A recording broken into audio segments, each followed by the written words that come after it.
হঠাৎ করে আমাদের উপরে হামলা, কেন হামলা?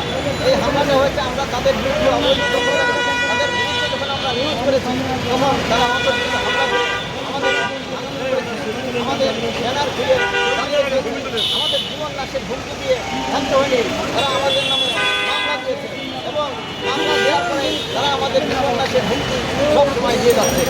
তাই আমরা তাদের নামেও কেস করেছি। আমরা চাচ্ছি সরকার সুষ্ঠু তদন্ত করে যারা দোষী সেই দোষীদের দৃষ্টান্তমূলক গ্রেফতার এবং তাদের আইনের আওতায় আনা হোক, সেটাই ঢাকা প্রেস ক্লাবের দাবি। এখানে দেখতে পাচ্ছেন বয়বৃদ্ধ আমাদের সকলের বয়স 50-এর উপরে হয়েছে। আমরা কি সাংবাদিক কার্যকলাপ করতে পারি? সাংবাদিক জাতির বিবেক, এদের হাতে কলম আছে। এরা কোনো লাঠের বাহিনী নয়, এরা কোনো সন্ত্রাসী বাহিনী নয়, এরা অস্ত্রধারী নয়। আমাদের লেখনীর মাধ্যমে আমরা জাতিকে যা দিতে পারি আমরা সেইভাবে চেষ্টা করে যাচ্ছি। তাই আমরা সরকারের কাছে আমরা আমাদের একটাই দাবি যে অবৈধ দখলদারি যারা 17 বছর ধরে ওখানে আছে এখনও তারা সেই দাবিদারি চালিয়ে যাচ্ছে। এই আসাদুজ্জামান মতোয়ালি তার মোবাইলটার আলোটা বাড়াই দেন, তার বিচার হোক এবং সে আইনের আওতায় আলোটা বাড়াই দেন।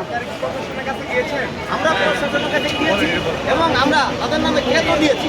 এখন আমরা চাচ্ছি আলো বাড়াই দেন, আলো তাদের গ্রেফতার করে তাদের আইনের আওতা আনুন। সেটাই আমাদের মূল দাবি। আমি ঢাকা এই দেন।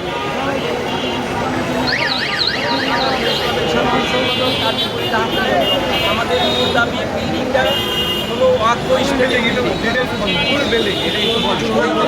পুরানো ছবি তুলে আনতে বাইরে ধরেন। তাদের নিয়ন্ত্রণে নেই এবং গভর্নমেন্টের বিল্ডিং গভর্নমেন্ট নিয়ন্ত্রণে নিয়ে এখানে যারা দোকানদার ছিল তাদের বৈধ দোকানদারদের দোকানগুলি ফিরিয়ে দেওয়া হোক। আমাদের মূল দাবি। আরেকটা দাবি হলো আমাদের মামলা করছে, মামলা প্রত্যাহার করার ব্যবস্থা করা হোক এবং আমি আছি টাইম স্টেট থেকে ডক্টর কারুভূষি বাংলা টিভি।